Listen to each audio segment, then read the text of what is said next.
you hear from me within the Okay, next thank you very much. 10, 20 seconds. Cool. Oh, good. We are live, I think, and we're just waiting for another minute before we hit the 5 o'clock mark. And we are in good shape, I think. And we will not be reading comments. I read comments all the time, Bernard.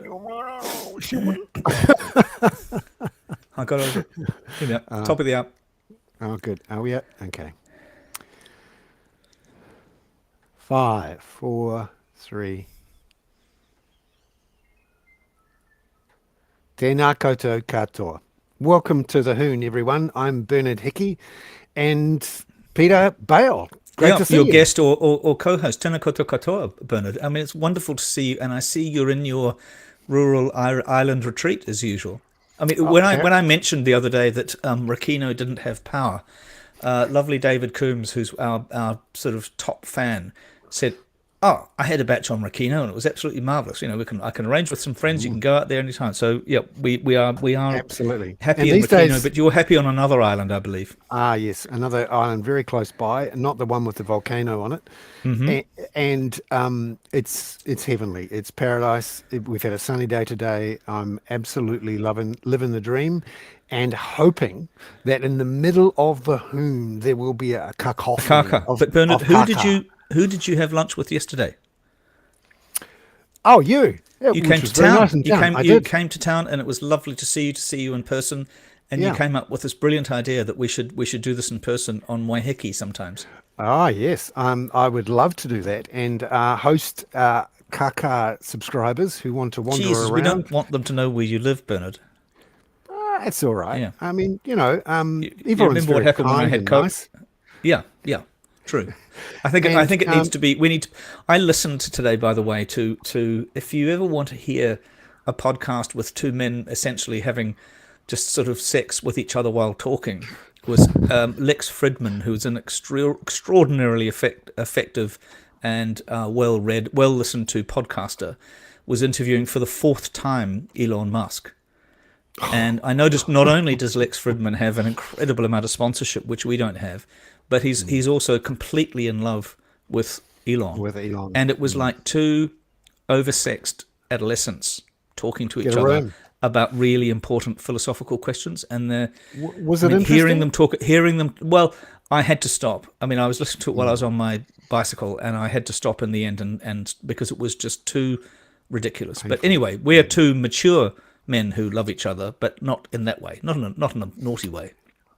No, and we love talking about stuff, and we've got a great show today. No, we're not going to talk about stuff, not stuff.co.nz. No, we're just talking about things. No. We're going to talk about things. Things. Now, speaking of media, though, Bernard, I got very, very grumpy today, and you know I'm not really a grumpy person. I got really pissed off today on a media story, and I've stepped into some IEDs, which I'm not afraid to step into them. Multiple IEDs. Stay away from the comments, Peter. Well, it's not the comments, but it's worse than the comments actually. But it was an old Reuters news agency messaged me today and said, "What do you think about this story?" And she's unable to talk about it on the record, on social media, because she's working there and doing important work. But it is so when you work at Reuters, and I can't remember quite whether you would have had this experience, but on stories that involve Israel, you get the most incredible phone calls, or used to, and probably almost certainly still do, from organizations that are set up around the world to accuse you of anti-Israel bias. And the ones that I remember would call you when there was a crisis. They would call you every hour, every day, and they'd say, "Why is Reuters calling this place Palestine? No, and Palestine doesn't exist." Blah blah blah. And so now they all have their own websites, and one of them today, which is called honestreporting.com, which when you look at it, you'll see what its view of honest reporting is. And I may live to regret this, because I could be completely wrong on this, but what they're saying is that a bunch of freelance photographers who ended up selling work or doing some work on behalf of Reuters, Agence France Presse, I think, Associated Press, certainly CNN, were aware of the Hamas attacks on October the 7th, or were at least present when those attacks went through. And that's how we got those amazing photographs of the tanks being attacked and so on, and the breakthroughs of the fence, because they were done from inside Gaza by, to my mind, courageous and effective and And I bet a few probably of them are now dead. This is the problem. exactly. This is the problem as well. And so this organization and the Israeli government has now jumped on this, and so have many others, to say that these freelance photographers were part of the deal. Therefore, Reuters and AP and CNN had foreknowledge of the attacks on October the 7th, and they witnessed atrocities and blah blah blah blah. So they've essentially put a price on the heads of these men. I think they're mostly men, but certainly half a dozen freelance Gazan photographers, and I find it utterly reprehensible. The Israeli government is talking about it. It's forced Reuters into a sort of rather uncomfortable set of statements. CNN has stopped working with these freelance photographers rather than reporters. And what it is, of course, Bernard, as you know, it's a dead cat. It's saying, don't trust anything come out of there. These scenes are coming out of there. Hamas is generating it. It's all about distracting us from what's really going on in Gaza. It's an appalling thing. And then it made me today really think about those IDF soldiers who shot, theoretically accidentally, the Shireen from Al Jazeera. This is really dangerous stuff. And I hope that when the New Zealand media picks up the story, it does it with some intelligence. But I'd say to our readers, our watchers, be really careful about the story, because I might be completely wrong. But I also, the idea that a Gazan journalist or photographer living in Gaza does not have links to, in the sense of meeting on the street, Hamas, and that Hamas also wouldn't believe that those people are useful conduits for telling the story about what's going on in Gaza. That is normal journalism. You have some very uncomfortable bedfellows in uncomfortable places. It does not mean that those people are Hamas activists or operatives. And it's not just a real worry, it's a tragedy that this particular war has taken such a high toll on all sorts of people.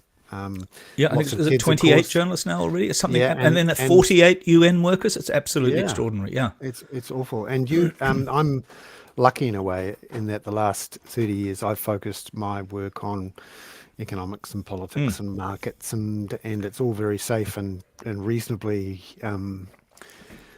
until you start inviting your listeners to your house. But carry on. But I've never really gotten into the business of war reporting, and I know that you've been in a position of being an editor and assigning people into war zones and working with reporters, filing copy and looking after the interests of war yes, and reporters. being there myself, and Kuwait, Sarajevo, Belgrade. Yes, but not. I don't mean to sound like a wanker saying that, but it's one of the things that helps when you are supervising people in those situations is having been to some of those situations yourselves and realizing how dangerous and difficult it can be. And I think when we think of people going in not embedded, but just because they want to tell the story, then I have a great deal of admiration and respect, and I want them to be safe. Oh, yeah, Catherine's somewhere glamorous too. But carry on. Yes. So Catherine, great. Well, no, we've got 2 minutes. So what do we think, Bernard? I may live to regret this, because this Israeli organization also published a picture of one of the leaders of Hamas kissing this journalist, and as you know, holding hands, kissing, and everything is a very sort of male to male thing that goes on in that part of the world. But if I were Hamas, I would want a very close relationship with the foreign journalists or the people who are representing foreign agencies in Gaza, and I absolutely would give them a heads up that there was something going to happen.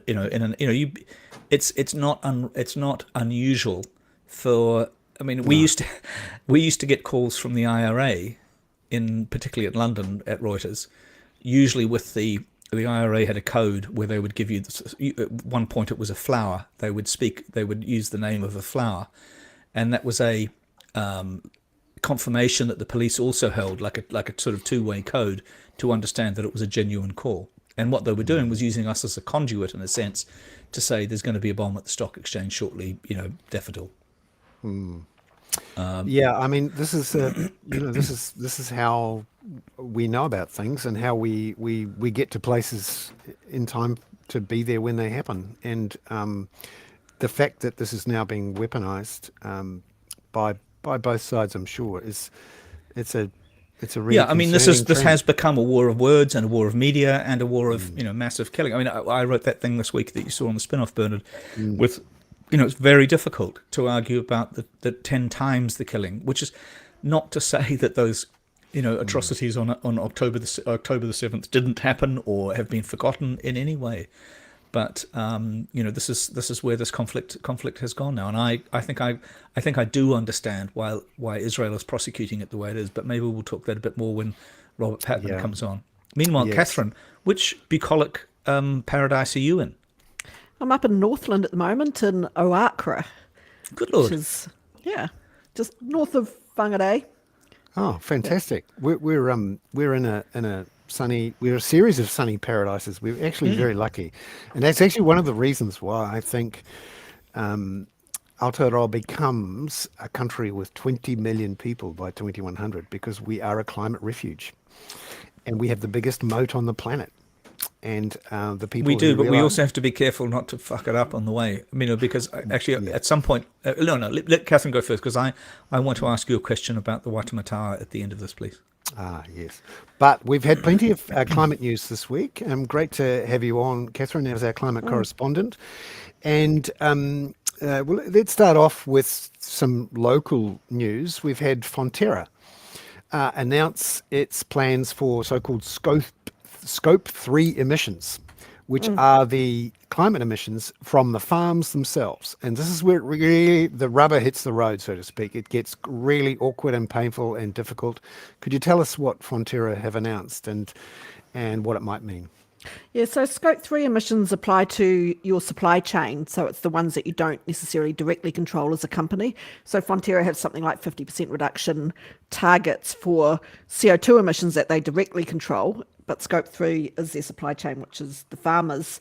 And what they've agreed to, I believe, is a target of 30% improvement in emissions efficiency.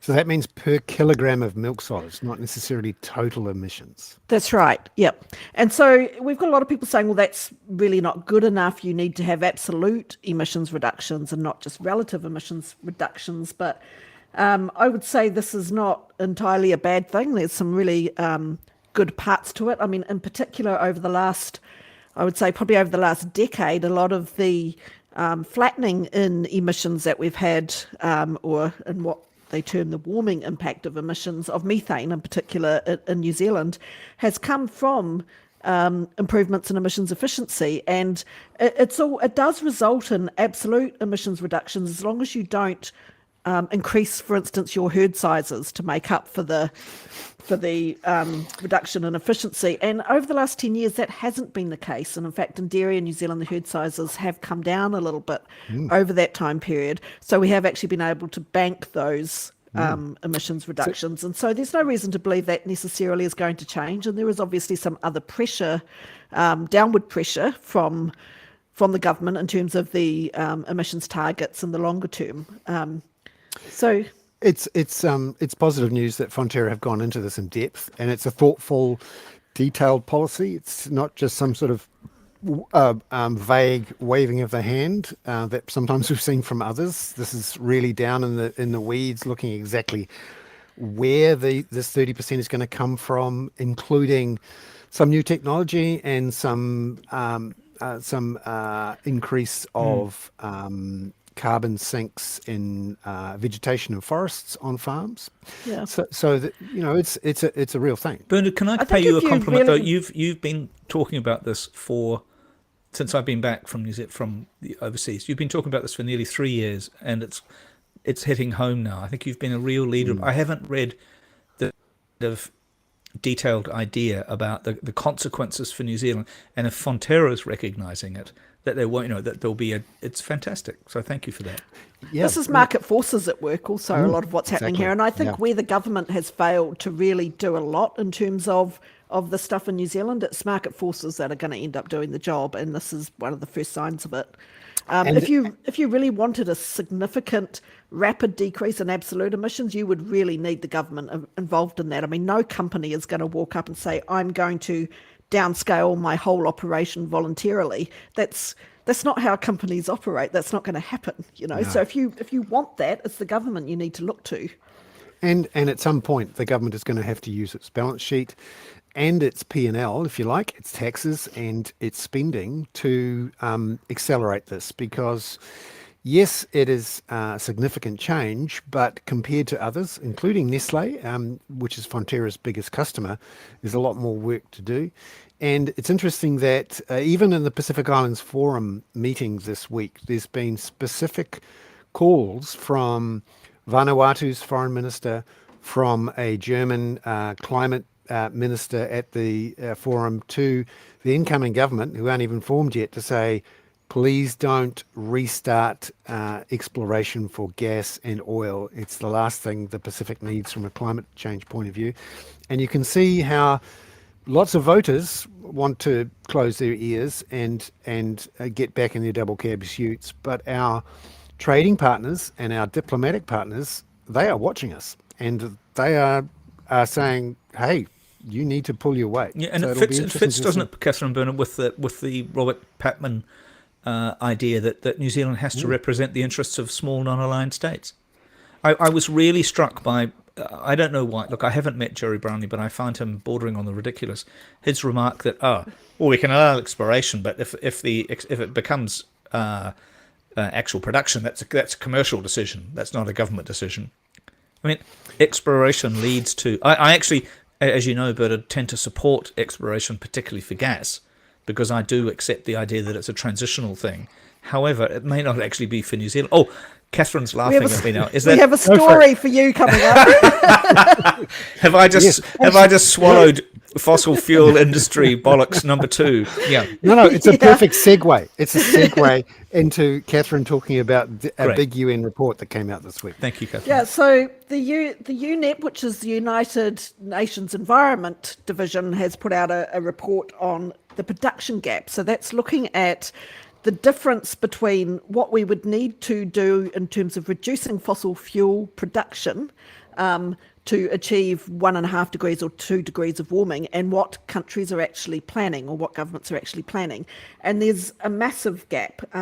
So at the moment, that gap is something like countries are planning to produce fossil fuels to something like 110% of what you would need, above what you would need to achieve 1.5 degrees, so and then 70% above what you would need to achieve 2 degrees of warming. So they're going well ahead of either of those things. So essentially, we're producing twice as much fossil fuel as is consistent with the level of warming that is the least dangerous. And we're about to right. look for a hell of a lot more of it. Yeah, and not only that, it's the gap hasn't improved since they started measuring it in 2019. So this isn't going anywhere good over the last 5 years at least. And according to sort of some of the plans in place, it's going to increase over the next 10 years till 2030. Before anything starts to, and then it sort of tails off a little bit, but we still end up by 2050 burning more fossil fuels than we do today. So that's really inconsistent with achieving net zero by 2050, obviously. It's also inconsistent with most of those producing states.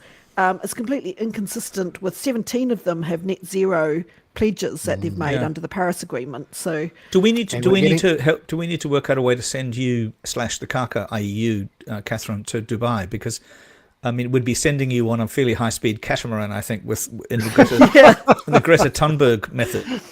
But I haven't just at the moment, and I don't quite know why this is, because you've had wonderful climate journalists. The climate journalism is now a really great area, but I haven't heard too much around why this whole area of this. Oh, we're going to reopen. It's not just conservative. It was the Conservative government of the UK in the King's speech. I mean, King Charles more or less just about swallowed his crown when he had to announce. I wonder what he thought when he was reading that out, because he spent literally decades. He thought I'm the king. I just have to read this shit. But the UK has decided to have, I think, an annual or twice a year carbon territory, auction in the North Sea. Almost certainly we'll have that in the first 90 days of a national government, won't we? And They other actually, people are doing it. in this report, they looked at the top 20 fossil fuel producing states, and not a single one of them has pledged to decrease their fossil fuel production. Not one. Look at the United States. I mean, you've got the Biden clearly has done a brilliant job, and to some extent with the Anti-Inflation Act, which is an anti-supposed, but there's still I think they're more drilling in Alaska. I don't think they've decided on drilling in national parks, but the Permian Basin is going hell for leather on fracking. But and they're putting in a huge amount of infrastructure to export LNG. Exactly. And that's having not exported any a few years ago. Yeah. Yeah, the more research we do about the amount of methane that leaks from those things, the worse the picture gets. I mean, and also when you compress what you need to do to compress the gas into canisters to send overseas, that has huge CO2 emissions. It's worse than coal. Well, when you say canisters, I do remember going to the Northwest Shelf when I used to cover BHP and. Oh, really? Oh yes, Bernard. It wasn't when I wasn't covering war. I was flying around the world with BHP and Woodside Petroleum, and when you say canisters, these are gigantic ships with sort of ship-sized equivalents of the ones you pick up at Zed when you're doing your barbecue. But I imagine you use charcoal. Well, you don't want to be doing any open flames near those things. Those are no, bad. that's right. Well, in fact, they had an entire wharf that if something happened, broke away from northwestern Australia with the ship. To avoid that happening. Sorry, I digress as is my want. But Catherine, this is really serious shit, isn't it?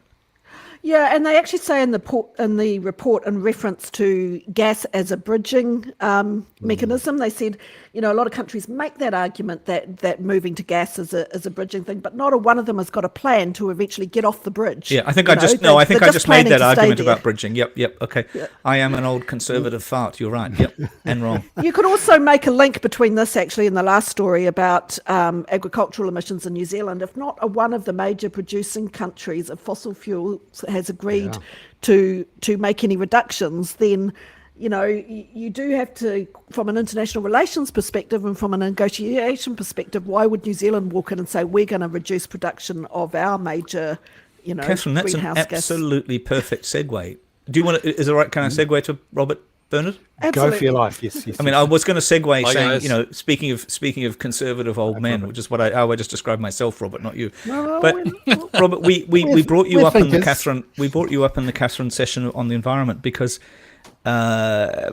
just for a brief moment before we get into sort of different international affairs things, but Vanuatu's request, I think you said a German politician's request at Vanuatu, or climate activist request that New Zealand not reopen oil and gas exploration seems to me to fit into your contention, At Robert. the same time, they're opening up deep sea mining Opportunities in the Pacific Islands. Jesus Christ. Dig away. We can't see it. I'm not dig away. That's right. I'm not approving of any of these things, but you kind of go, everybody's at it somewhere. That's right. But and Robert, the Germans are shutting down their nuclear power stations. Way too early. Coal mines, but anyway. Robert, I was really struck by one aspect of that, which is one of the things that you've said so often is, and I don't mean that you've said it too often. You've just said it often, and it's a sort of Robert Patman mainstay, which is that as a no. I'm not. It's a really important thing, and I think it doesn't get said enough, even by you, that New Zealand can and should have a role in leading smaller states towards collective views on some of these things. And here, Vanuatu has asked us, in a sense, to take a leadership role with not on the climate. We've all got our pants slightly down. Not literally the four of us. That would be appalling. 5 of us, but. There's a bit of a problem here that we're not acting. Yes, and it's interesting, isn't it? Because not so long ago, and I think Australia have taken a 70-strong delegation to the Pacific Island Forum. The Vanuatu foreign minister complained they had not been consulted about the formation of AUKUS and Australia's participation, and also Australia's willingness to sign an agreement with its AUKUS partners, which involved the transfer of nuclear power submarines to Australia which, of course, a number of Pacific Island countries see as perhaps a challenge to the Treaty of Rarotonga. So it's interesting. We have, as a country, tried to put a great emphasis on regional agreement, but it is a two-way street. And it does mean that Pacific Island states feel they perhaps have a right to comment on things here and what we are intending to do. So I'd be very interested to see whether the national government feels constrained by such observations, or whether they get a curt sort of mind your own business. I don't think they'll get a curt mind your own business, because I think that would make us look very hypocritical. But it'll be very interesting to see how the new national government plays this one. It is unfortunate, isn't it, Robert, that at the Pacific Islands Forum we don't really have a clear leadership. We've got this. No, we have the Caramel Brownlee. The Caramel Brownlee. That is, I mean, there's part of it. There's part of me that says, what a New Zealand way to do it, right? Yeah. You've got the Deputy Prime Minister going down the gangplank with the opposition's foreign affairs spokesman right behind her. They clearly actually like each other a little bit, and you know, it's sort of fun actually. Just imagine if all But couldn't we? Why couldn't we do that both with? Why couldn't we do that with APEC? Actually, that the two Christophers go, Chris and Christopher go. Yeah, just have a chat to one of our Chris's. We've been having some serious bromance chats before you got here, Robert. After all, they said that they both share a bipartisan foreign policy, so they could go and demonstrate it. Pretty much. That's not a bad idea, actually, because it doesn't look like there is going Exactly. to be a government in place before APEC. Certainly, we've missed out on the Pacific Islands Forum, but these are crucial, big events where, you know, massive stuff is being discussed. There's going to be, certainly for APEC, there's going to be Joe Biden talking to Xi Jinping, Pacific Islands Forum. It's all very hot right now. I mean, Robert, it is sort of disappointing that we haven't quite got a government in place before these things. Yeah, but I think the whole interregnum's been pretty disappointing.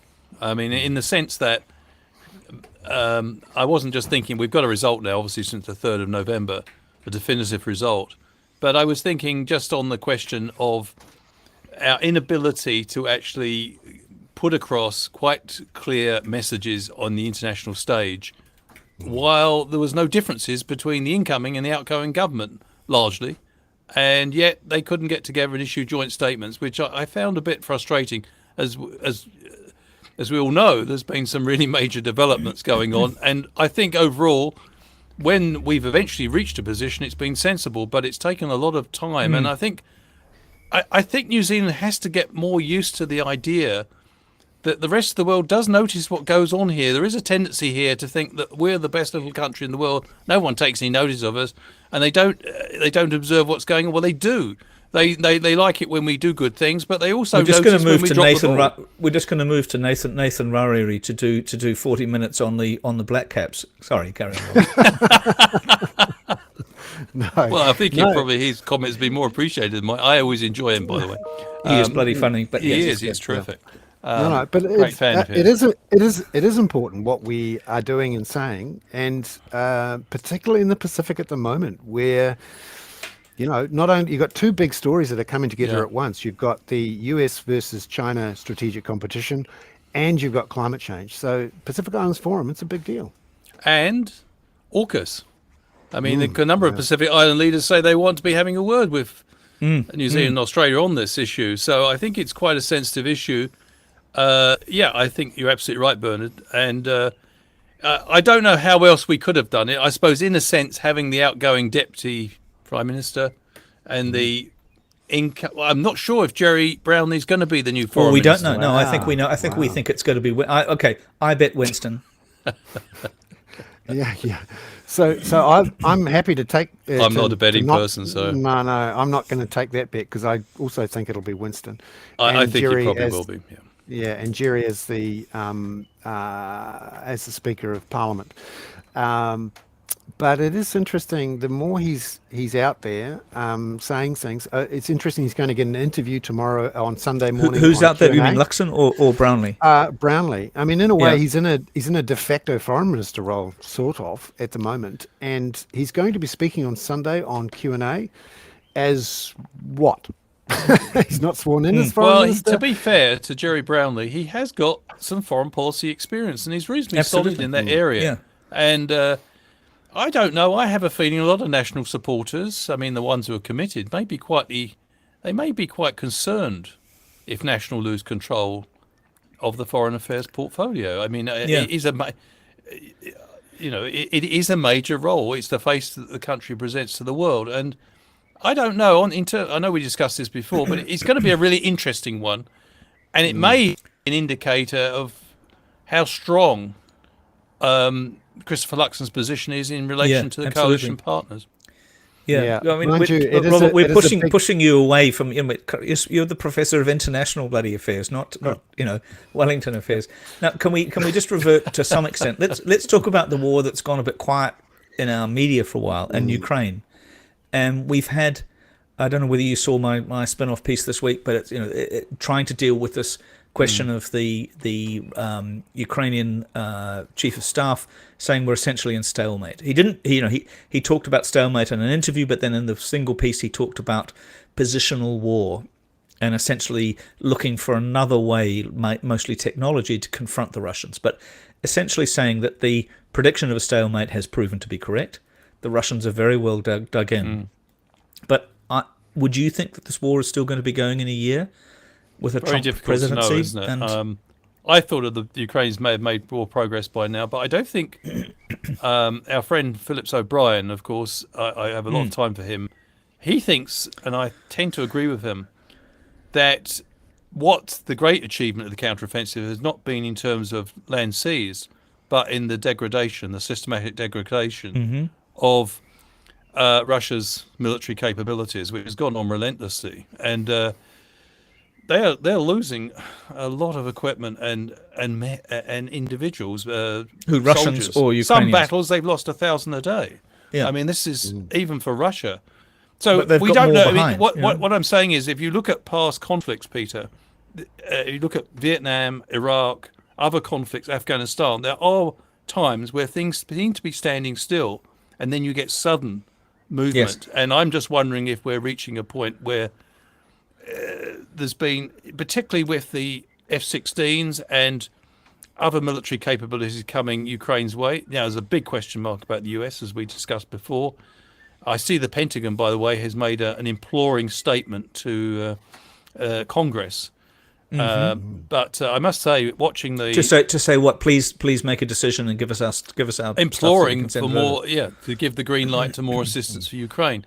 But it seems to me that if there is a change of government, I think the prospect of Ukraine getting much support, unless it's Miss Haley who gets the nod, is very unlikely. And since Donald Trump's likely, if he's still, how should I put I mean, it, it's a free it's person. such an. I sort of glommed onto. But Bernard, before you got here, Bernard was talking about New Zealand being an oasis in the South Pacific, and even if we do drill for oil and gas, at least we'll have some oil and gas so we can burn the torches. But if Trump gets back in and he's leading in five of the marginal states that went for Biden are now, he's leading significantly according to the opinion polls. It's a pretty terrifying situation. It is, apart from the fact the Republicans got devastated natural elections. Oh, yeah. That was the big news this week. That was Right a after- crushing defeat for the Republicans, and it's not where they should be. As Sean Hannity on Fox said, this is not where we should be if we're going to make the White House. So they've got absolutely drubbed. It's And, weird, isn't it? And when you look at the polls for Yeah. Biden versus Trump, it says Trump's ahead. But when you actually have the elections, you do wonder about whether the polls. I think are the capturing abortion all these issue, I young think the Democrats Yeah. very shrewdly targeted the abortion issue, and I think many Americans feel very uncomfortable about the direction of the Yes. Republican Party on some of these issues. Yeah, Robert. So what about Israel? Let's move to Israel. Hamas. I had a bit of a tantrum, not a tantrum. I had a bit of a calm tantrum. Surely with, not. if such a thing. No, exactly. I know. I can't imagine that, Peter, at all. because of an Israeli sort of distraction tactic today about Gazan journalists, photographers being implicated supposedly in the October 7th activities.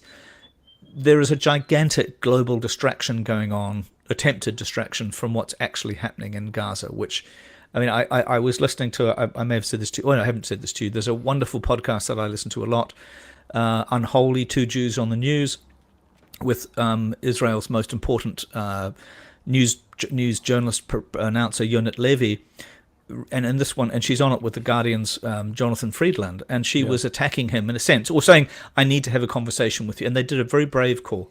But at one point, she was saying, we warned them to go south. And then the trouble is, and of course, and she said, Hamas didn't warn anybody to go north when when they were attacked on October the 7th. But if you're attacking Khan Yunis, which is essentially a 40-year-old refugee camp in the quite far south in Gaza, there is no further south to go.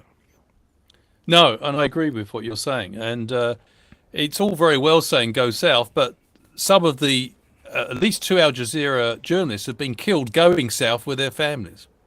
And so there's no safe place. Everybody, journalists and as well as citizens interviewed there, have indicated there's no, if you like, fire-free zone. No. And they are under blockade. Basically they're trapped, and there's no real safe place they can go to. And the other thing is, I'm not sure how long. There seems to be such a disconnect developing now between many Western leaders and their population. People are on the street, to use that awful phrase.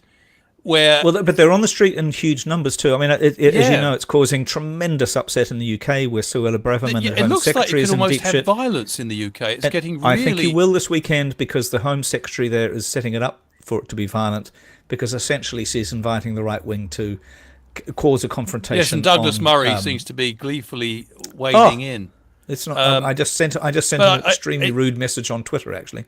Oh, well, we won't go down that route. But I do feel that some of the Western governments, there is some interesting developments. Belgium and Spain seem to be now backtracking quite spectacularly. Although, to be fair to Spain, they were probably the least enthusiastic of the EU countries in giving Mr. Netanyahu a blank check. The problems with blank checks, they sometimes bounce, don't they? So did you? Nice. Oh, excuse me. I think we need to. Yeah, if you got a column coming for the bloody ODT again.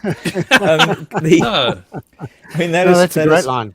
The line from Biden today, when asked if there was going to be a ceasefire, he said absolutely not. There will be no ceasefire. But Mr. Biden. Sorry to interrupt you, Peter, but you know this better than I do. I interrupt you all the time. People hate that. There's really two fascinating things in connection with what you're saying. The administration itself seems to be really divided now. And it's not... one senior member of the administration was saying, we work at Joe Biden's at his discretion and pleasure, words to that effect, and therefore we can't say too much. But they are... The State Department had a major resignation. And also, did you see that the congressional staffers walked out on Congress and had, I think, an hour-long demonstration to show their displeasure? Wow. The images that many people are seeing around the world of so many thousands of children killed is leading to a major blowback. And the question is, how quickly can Western politicians actually adjust their position to take into account what seems to be revulsion at disproportionate retaliation? I mean, this disproportionate aspect is so difficult and so important because, and I wrote a lot about this week. I mean, it is an understandable war aim to encircle Gaza City and try to destroy the tunnels and to try to destroy Hamas, but the consequences are so gigantic. And you can see it ripping apart the sort of centre-left progressive parties in and out of government all around the world. In the United States, the Democrats, I mean, apart from this election victory this week, have been at loggerheads much more than that. As you say, it's a very, live and painful split that's going on. In the UK, with the Labour Party, you've seen resignations there from their front bench. It's sort of amazing, actually, that it apart from some pretty ugly noise within the Greens, there hasn't been the same level of grief within the centre left here.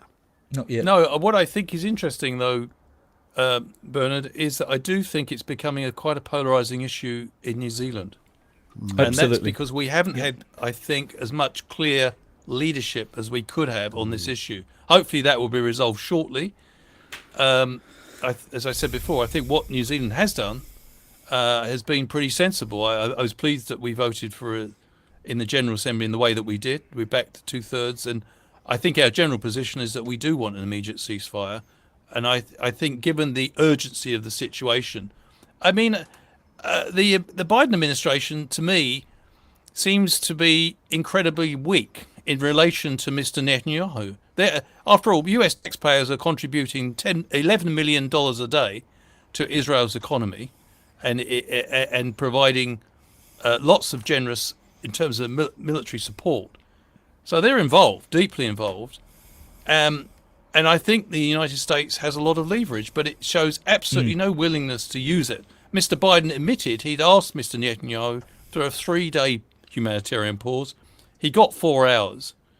And Mr. Netanyahu rubbed it in by saying, actually, it's not even a pause, because we do just, rest our offensive every now and again, regroup. So we're not actually doing anything in response to the American request. He didn't put it as bluntly as that, but that was quite clear. And it seems to me that the Biden administration, their initial response was not measured enough, and they're now paying a very big price for it. And I can't see, I think this is going to get worse for the administration. Because I can see this, Robert, but that because I'm Pollyanna, that I wrote. That Robert Frum, I think it was talking about Franklin Foer and the hug Bibi strategy.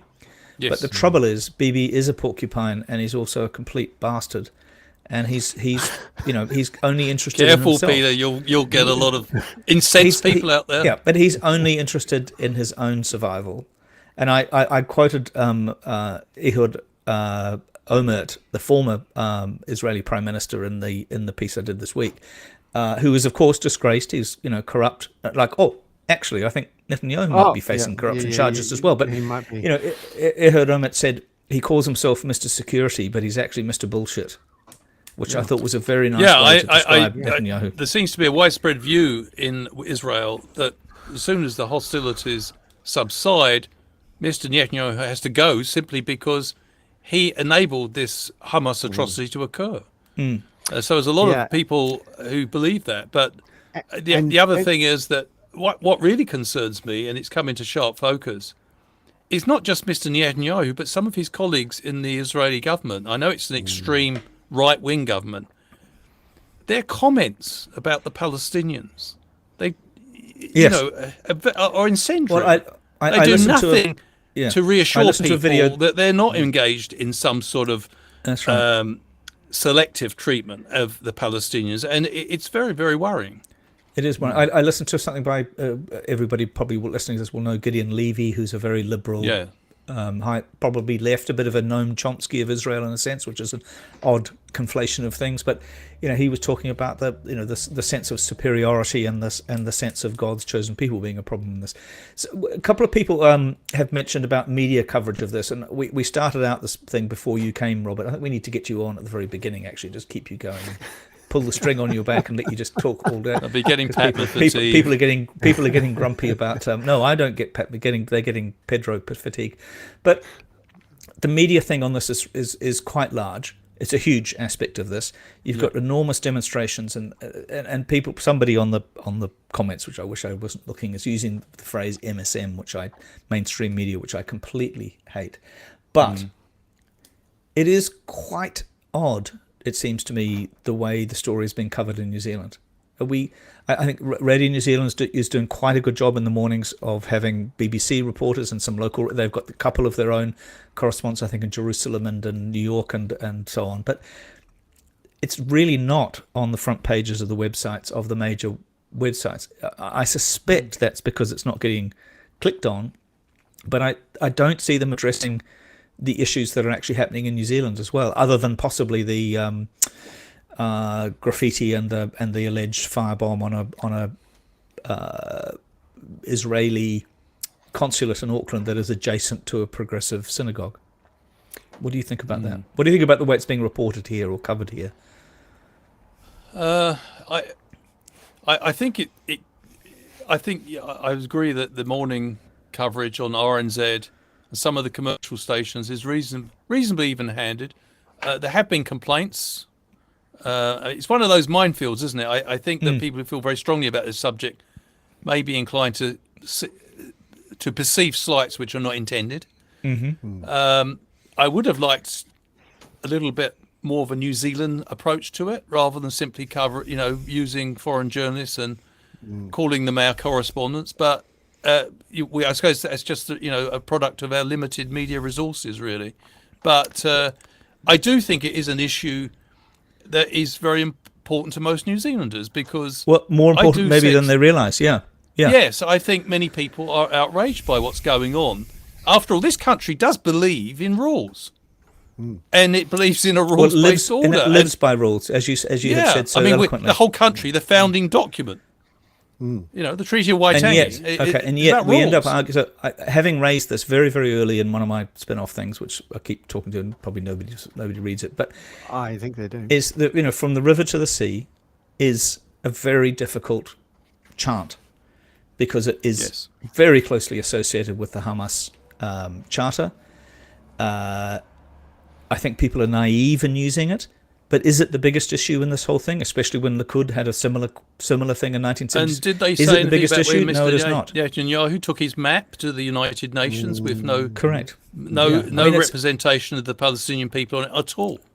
Yeah, I think language matters tremendously in all this, and I've said this about the reporting, but these are not the main issues necessarily. The main issues are more than 10,000 people killed. Why? And Israel is actually losing, I think, at the moment, the explanatory battle here. The silence from the Israeli government about beyond the next step after the military campaign ends. Are they simply just trying to continue the status quo by which the Palestinians are denied statehood and keeping a lid on things?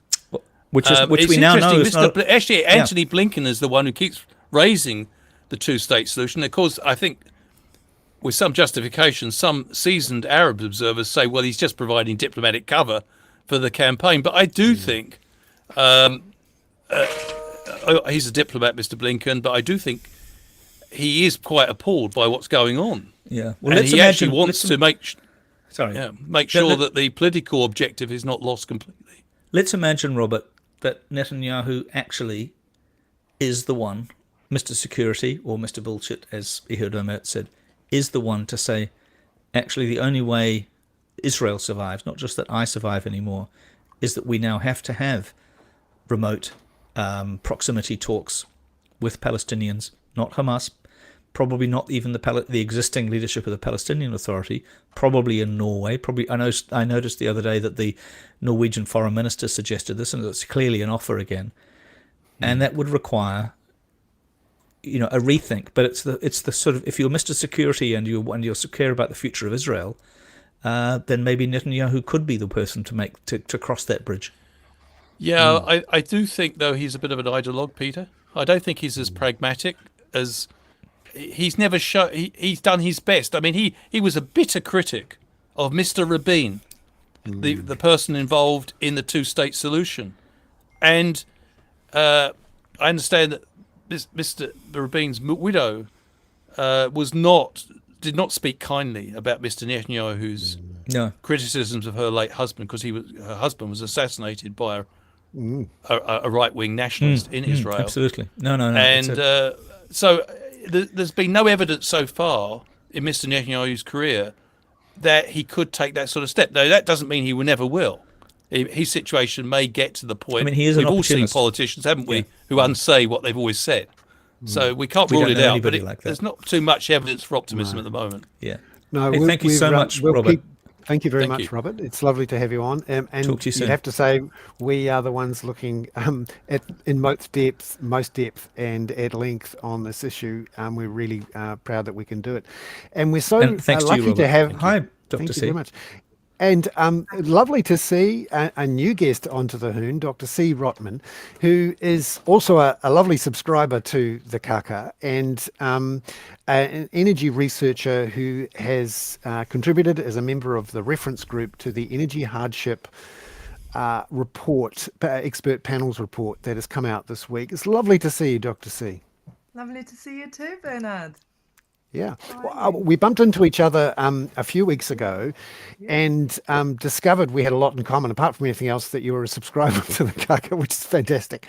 But also you are heavily involved in researching energy issues, energy hardship, energy poverty in Aotearoa. And this report that has come out this week in a sort of a unusual way. Normally these reports are presented by ministers or at least by some department, but because of the interregnum between the governments, it sort of fell into a bit of a hole. But we've pulled it out, and it's here now. And I've done a big piece for those who haven't seen it yet on the report itself, and I've interviewed Kerry Brown, the chair of the panel, and looked at its findings and recommendations. But just for those who haven't perhaps seen it, Dr. C, could you give us a sense of what the panel found and what it's recommending? Yeah, sure. Kia ora, Bernard. Hi, Peter. Haven't met you yet.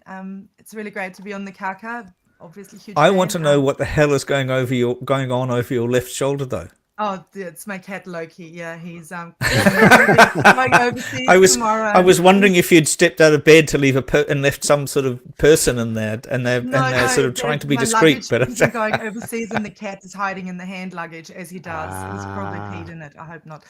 Sorry. That escalated. I know that escalated fast. I kept the other animals outside. So the energy hardship report, and thanks so much for raising the profile of that, Bernard, because it's such an important piece of work that has been going on for over 2 years. So MB, following the electricity price review from 2019, there's a lot of things that are obviously wrong with our, energy system, with our housing system. It causes a lot of hardship. You always talk about how many whānau in this, country are suffering from the biggest rental costs, and obviously now we have the cost of living crisis, etc., and it's affecting more and more and more whānau, as this report has found as well, almost 3 times as many as we estimated, almost 300,000, and those people are really, really, really suffering. And so the energy hardship team at MB pulled together an expert panel of 5 really amazing people who then were supported by us on the reference group. There was, I think, 25 of us from across the sector, industry, community, Pacifica Māori researchers. And it was really, really, really awesome being together and working on this mahi, and we built really close relationships as well. And this report was the culmination of this, and it obviously had a lot of recommendations on these 7 kete, which were around, leadership, which is a super important thing, because we cannot lose the leadership in this field. Now that we've just kind of gained traction, it's really important that we keep going. Around our housing stock, the healthy housing issue is obviously the biggest one that you keep talking about, and this just feeds right into it. It's like one of the main problems. Around access to energy, around affordability of energy, of course, it really should be, in my eyes, a basic human right, especially seeing the taxpayer also pays for a lot of the infrastructure, but that's my personal opinion. It's around consumer protection, it's around community education, because one of the big issues, of course, is the literacy aspect. People do not know enough about. They don't understand their bills. There are so many confusing plans. They don't really know how the energy system works. They don't know their rights, their tenancy rights, their utility dispute rights. And so there's a lot of education that needs to be done. And then, of course, what I'm really interested in and what my mahi is around research and data and monitoring and evaluation, and actually figuring out how big the problem is, because the biggest issue is there is a lot more whānau that we don't know about that live in hidden hardship, that are invisible, that are not covered by any programs. I know you say that there is no squeezed middle, and I totally agree. There is no squeezed middle who owns properties, but those who don't, they definitely are teetering on that hardship, cliff, and may become the working poor as well. And so there's another issue that industry, for example, doesn't know how many whānau live in a house. And they usually only know what the bill payer does. That's the same with student flatters. You know, the Green Party released a report about the massive poverty in student rental accommodation and stuff. And so there's big issues around that. And like I did mahi under the SIG fund, which is one of those really great community energy education funds. And, you know, the average household in New Zealand has 2.7 people. And the whānau that I talked to had 3.7 people on average in a household. A lot of them had 8 to 10 people in a 3-bedroom house that was, you know, not really livable. And so I experienced similar, you know, stories and conditions to what the report talks about. And I can only hope that people read it and actually that the new government reads it as well. Because what you pointed out and what's so important about this is it's good common sense that we keep working on this, because it saves money. If you want to save money, this is where you can save so much money. You can save suffering. You can improve our housing stock, which is great for the landlords as well. And you can save $6.6 billion, you know, not to mention all the people who die. Exactly. And I was really interested in the report, and you've made the point about data. I'm a bit of a data geek. I love to find out what's actually happening. So we now have a clearer idea. There are 300,000 people who basically can't afford power. But what really surprised me, and it's good to see the recommendations in the report on this, that the power companies themselves appear not to know, or at least aren't reporting, as you say, how many people live in their households, how often the power is cut off to people with prepay, how many people are on prepay, and because you know, we do get some numbers on forced disconnections of post-pay, but as you talk about with the hidden hardship here, a lot of people are choosing to turn off their power because they can't afford it, and no one knows. It's extraordinary. Yeah, it is truly extraordinary. And you really only, some of that work you can only find out with that qualitative research. And the only way you can get to those whānau is via those in the community who are like basically their gatekeepers. And so they, of course, there's a massive trust and fear and stigma issue and a whakamā issue. And so one thing that is really great is I worked with Mercury and Genesis, you know, our 2 largest retailers over the whole last year, and the report's going to come out soon on hidden hardship in their customers, and like they really reached out to the community, and they're is there, Dr. C, is there any in New Zealand, is there any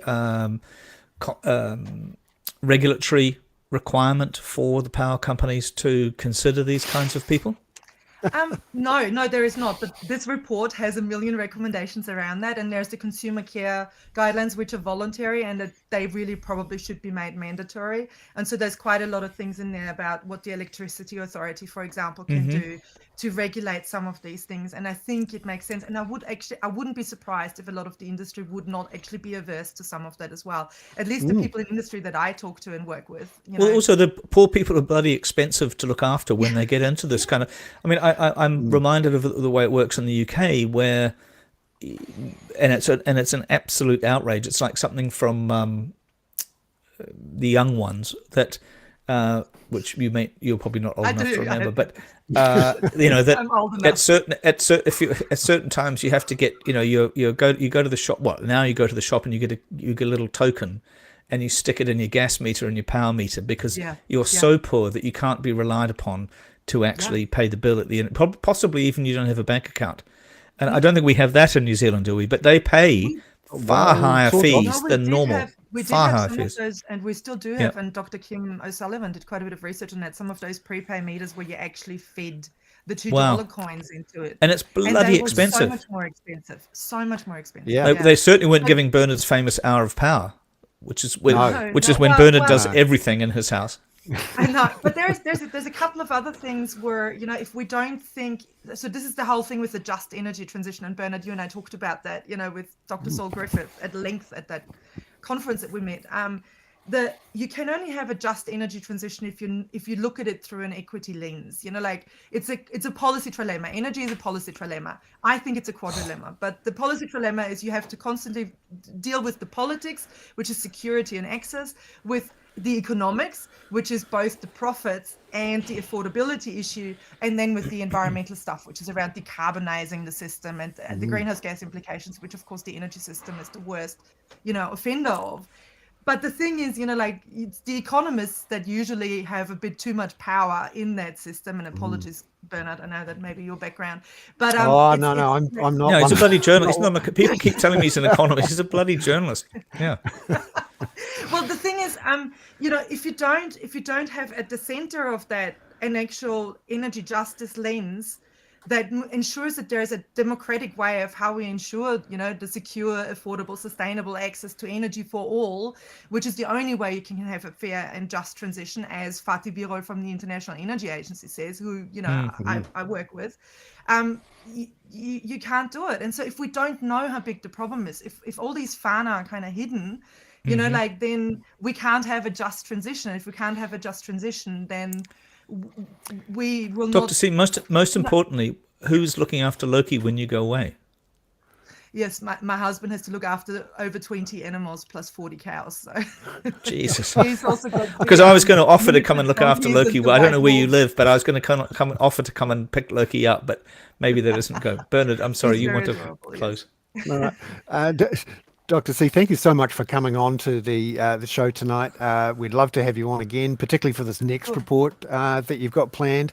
And I'm absolutely. really proud that we managed to shine a bit of a light on this thing, which fell into a hole, I think. We're in a weird Yeah. time where everyone's looking in other places, and it's good. Yeah. And it also reinforced to me my housing theory of everything, which says that because our housing is so expensive, there's so little money left over. And then when the bill for the Absolutely. power comes along, or even worse, because we missed payment for the bill 2 years ago, and now we can't even get access to post-pay. We heard stories of kids who are sleeping in cold houses, getting mouldy, and just to finally just bring it back to the people, 229 people a year die unnecessarily, often kids, because they're living in cold, mouldy homes and they can't afford the power, let alone the rent, in a country that is rich as hell. And it drives me a little bit nuts. Dr. has C, such thank you great so much for powers. being on. Thank you, guys. Thanks, Dr. C. See you soon. Have a brilliant trip. And Yeah, thank you. keen to see Loki again, please. Will do. Bernard, my Peter, skateboarding dog, we'll just do it quickly. 'Cause Yes, I have skateboarding a dog. feeling I usually try to find ones that are so obscure that they haven't been in the New Zealand media so much, but this one possibly has. And I just bloody loved this Australian guy who was, caught by a crocodile. And as you know, crocodiles became a specialty of mine when working with, not just before you at Reuters in Sydney. And he said it was a big grab and he shook me like a rag doll and took off back into the water, pulling me in. I was in such an awkward position, but by accident my teeth caught his eyelid. It was pretty thick, like holding onto leather. But I jerked back on his eyelid and he let go, he said. All right. By So accident, now we know my if teeth hit his eyelid. if you're bitten by a crocodile, bite his bloody eyelids. His bloody eyelids. All Yes. right. No, I See did. you later, I did Bernard. actually. It's lovely to see I you. did. And you too. And I did plenty of crocodile stories when I worked for Reuters in Australia as well. Yeah, exactly. So, Well, I did the Ginger Faye Meadows, who was eaten by a crocodile after the America's Cup. Can you believe that I still remember her name? Mind you, Ginger Faye. It was anyway. Thank you, Yeah. everybody, for And being with us. And I'm sorry if I interrupted Robert once or twice, but Christ, can you imagine the two of them just talking? It would be housing, international affairs. We've got to keep the tempo up. See you. Thank you, Yes. Bernard. It's And lovely we've to got see crocodiles. Exactly. But But we don't wear Crocs, later. though. No. No one wears you Crocs. It's later. not fashionable. Bye-bye. Next week. See you later. Bye-bye. Bye.